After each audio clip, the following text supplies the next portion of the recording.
sababu shida inaanzia pale eneo husika, labda kituoni kwake, na anayefahamu shida alionayo mtu au ana jambo lake lolote ni mkuu wake wa kituo aliyepo pale, sio sisi wa huku. Sisi huku tutapata kama taarifa kutoka kituo alichokuwepo.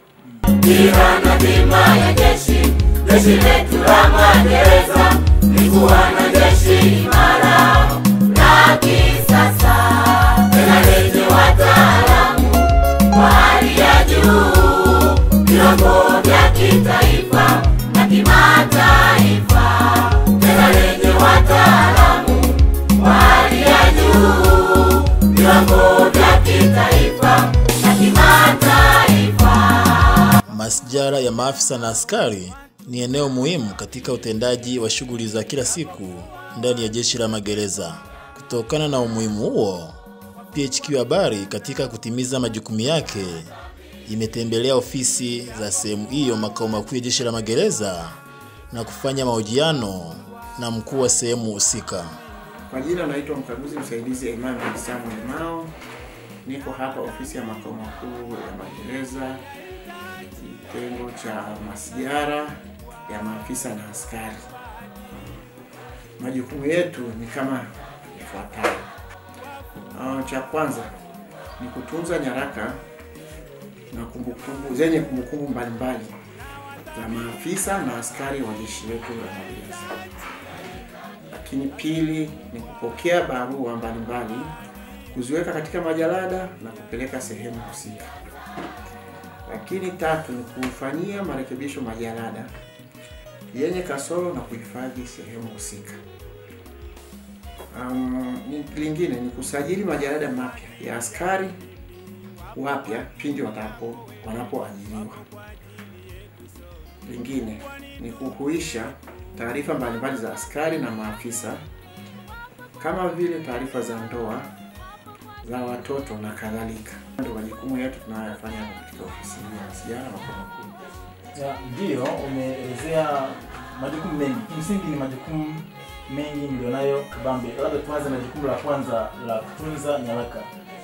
Msikilizaji na mtazamaji angetaka kujua ni nyaraka zipi ambazo mnazitunza katika sehemu hii ya kazi. Majukumu yetu katika kuhifadhi nyaraka mbalimbali.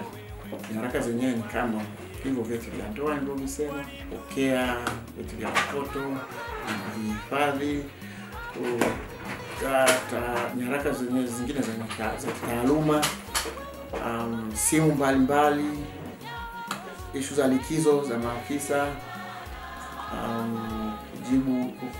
kushughulikia masuala ya uhamisho na kuzipeleka sehemu labda kwa staff officer na mambo mengine kama hivyo. Ni upande wa barua, ni barua za aina gani ambazo mnazipokea na kuzifanyia kazi? Ni kama nilivyosema, barua zenyewe ni kama hizo. Tunazifanyia kazi kujibu ndoa za askari na maafisa, kujibu swala ya kujibia watoto na kuzihifadhi nyaraka za kujibu issue za watoto. Mtu kaleta nyaraka za watoto wake hapa, lazima tuzihifadhi kwenye kumbu na kuwajibia. Lakini pia kujibu likizo mbalimbali za maafisa hasa wa ngazi zote, kuanzia assistant inspector mpaka RPO na wote. Unaposema kuhifadhi na kufanyia marekebisho majalada yenye kasoro, unamaanisha nini? Kurekebisha majalada hayo ni kama vile yanapochakaa, kuyabadilisha kuwa mapya baada ya kuletewa majalada mapya. Lakini pia ili nyaraka zile ziwe sahihi, uziweke katika mpangilio unaofaa na jalada kuwa safi kwa ajili ya matumizi mbalimbali ya kuhifadhi kumbukumbu. Sehemu nyingine umesema kwamba kuna kusajili majalada mapya. Ni yapi hayo? Kusajili majalada mapya ni kama hawa askari wapya baada ya kupata ajira, kuripoti vituoni na sajili na kuziingiza katika na kuweka taarifa zao kamili na kuweka katika sehemu husika ili kupokea watakapoanza kuleta barua zao mbalimbali na kuzijibia ziwe katika mtiririko unaofaa. Kuhuisha taarifa mnazihuisha kwa namna gani? Na Kuhuisha taarifa ni kuweka taarifa ziwe kila siku ziwe active. Tunaweka taarifa hizo kwamba naweza kusema tunahuisha taarifa mbalimbali ili ziwe katika mwendelezo sahihi. Taarifa inapohitajika hiyo inapatikana kwa wakati na hiyo katika muda unaofuata. Turudi kwenye upande wa majarada. Naona hapa mnayo majarada mengi. Sasa nataka nielewe haya majarada ni kwa upande wa hapa makao makuu kwamba ndio ya na monitor nchi nzima, au pia kuanzia huko ngazi za mikoa hadi vituoni wana majarada yao? Yaani kweli majarada tulionayo hapa ni askari na maafisa wa jeshi zima. Kama hivyo unasema vituo, yaani vituo vyote vya magereza Tanzania nzima, majarada yao yote ndio kuna hapa. Lakini kwenye ngazi ya mikoa zipo yapo majarada. Kwa ngazi ya mikoa zipo. Na ngazi ya kituo. Na ngazi ya kituo. Kuanzia kituo chake kwa magereza alipokuwepo, jarada lake linakuwepo. Na mkoani jarada lake linakuwepo magereza mkoa. Hapa makao makuu linakuwepo. Lakini pindi mtu atakapohamishwa hapa, majarada yake yote ya kituoni na magereza mkoa tunakuwa nayo hapa. So hapa ndio makao makuu. Kwa hiyo anayehamishiwa hapa yote yanakuwa hapa yanakaa sehemu moja. Hiyo moja ndio litakalotumika jarada moja, lakini yale mawili tutayafunga ili pindi atakapohamishwa tena kwenda vituo vingine majarada yale yatapelekwa katika kituo husika. Kwa ngazi ya kituo na mkoa, taarifa zilizoko kule kwenye ngazi ya gereza, magereza mkoa mpaka makao makuu ni zile zile, zinafanana au taarifa ni tofauti? Taarifa ni zile zile, ndio maana akileta hata jambo lake, kwa mfano akatuma nyaraka zake huko, majibu yale lazima taarifa yake yote atakayoandika kuanzia ngazi ya kituo hata akiwa mkoani lazima na hapa tuwe nayo. Kwa hiyo zote zitafanana taarifa hizo. Sasa mtu ambaye ajui mifumo hii ya kutunza majarada anaweza akajiuliza kuna umuhimu gani kwamba mtumishi awe na jarada kule kituoni kwake, magereza mkoa na huko makao makuu? Kwani asiwe na sehemu moja ile makao makuu tu? Kuna umuhimu gani kufanya hivyo? Umuhimu upo mkubwa tu. Kwa sababu shida inaanzia pale eneo husika, labda kituoni kwake. Na anayefahamu shida alionayo mtu au ana jambo lake lolote ni mkuu wake wa kituo aliyepo pale, sio sisi wa huku. Sisi huku tutapata kama taarifa kutoka kituo cha. Tuna mikoa mingi, msingi tuna mikoa mingi kama unavyoona majarada ambavyo mmeyapanga. Mmeyapangaje? Mmeyapanga kimkoa au mmeyapanga kinamba? Toa ufafanuzi kidogo hapo. Tukianza kwa askari wadogo tunapanga kwa namba vizuri tu. Na ukija kwa maafisa kuanzia ngazi ya assistant inspector na inspector tunapanga pia kwa namba. Lakini kuanzia ASP mpaka na kuendelea tunapanga kwa alfabeti. Kwa hiyo hayajatengwa kimkoa? Hapana, tunapanga kwa namba na kwa alfabeti. Tuleo ufafanuzi kidogo kwa mtu ambaye labda ametangulia mbele ya haki, amesimamishwa au kufukuzwa kazi au kuacha kazi, mafaili yake yanakuwaje na yanahifadhiwaje? Asante. Majarada hayo ya mtu aliyefukuzwa kazi au kufariki au kufukuzwa kazi au yule mtu mwenyewe kaacha kazi, majarada hayo tunayachukua, tunaandika kabisa, tunaregister kwenye kitabu, tunapeleka ofisi ya mafao. Majarada hayo ndio yanatunzwa huko. Sisi huku hatuwezi kukaa kwa sababu tayari kaondoka kazini. Taarifa zinazokuja hapa ni zile active tu. Kwa hiyo mtu labda alisimamishwa kazi au kafukuzwa kazi, lakini mwisho wa siku mkuu wa jeshi akamrudisha kazini. Kwa hiyo jarada litatolewa kule lilikokuwa limeweka na kurudishwa katika sehemu yake. Tutaenda kulifuata jarada hilo, mchakato utafanyika, ndio tutalisajili tena upya kurudi katika sehemu yake, lakini baada ya mtu huyo kurudishwa kazini. Kuthibitishwa na barua kabisa kwamba mtu huyo karudishwa kazini. Na sisi hatuwezi kurudisha mpaka kupata nyaraka zake zinazoonyesha kumfanya karudishwa kazini.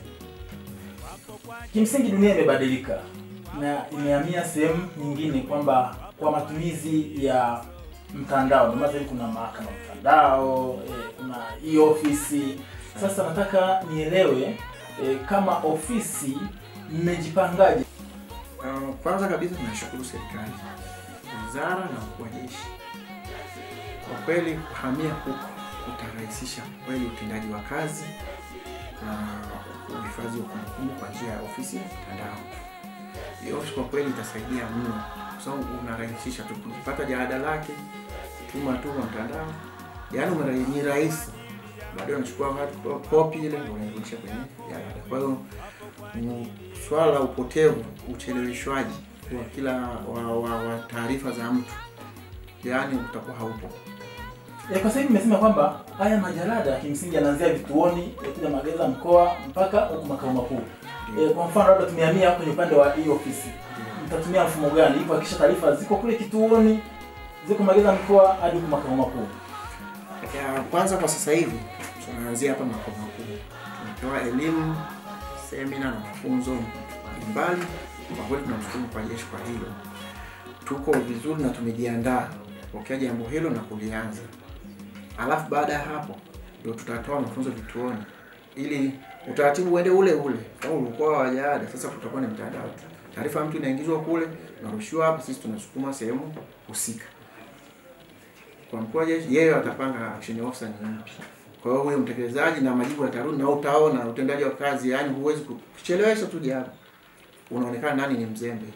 Kwa hiyo itasaidia mno. Jibu la mtu linapatikana kwa haraka, mambo yanaenda, ufanisi unakuwa mkubwa.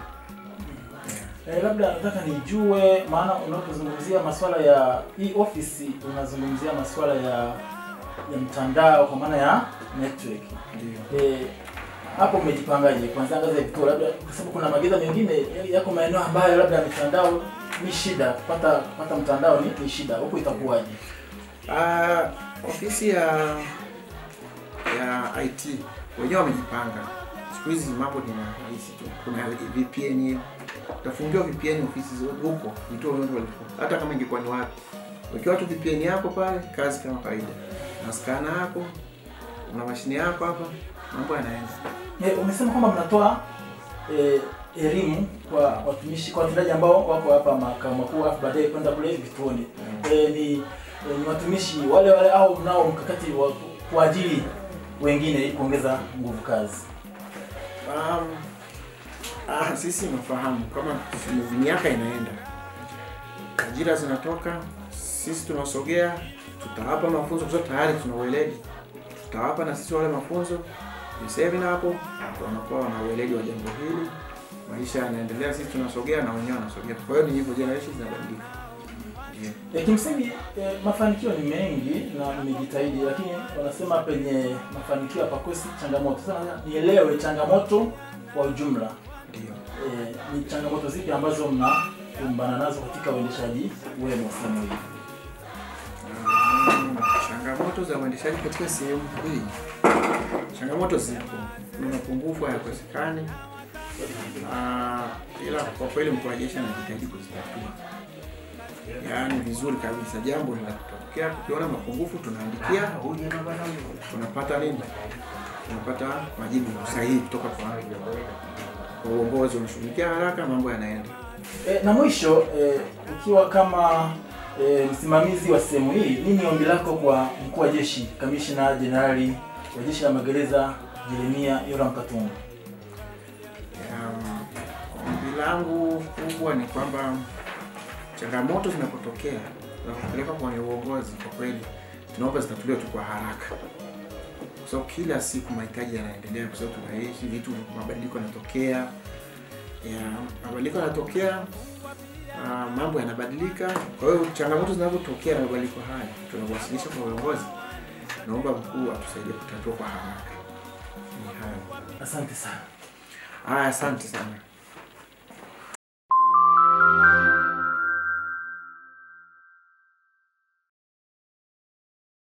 Na wathamini yahitaji kazi kubwa kubadili tabia zao.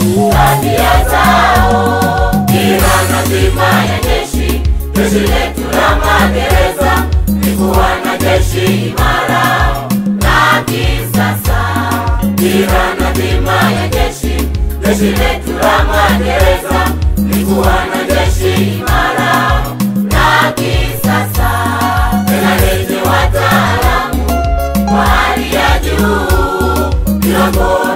kitaifa na kimataifa, tena lenye wataalamu wa hali ya juu, viwango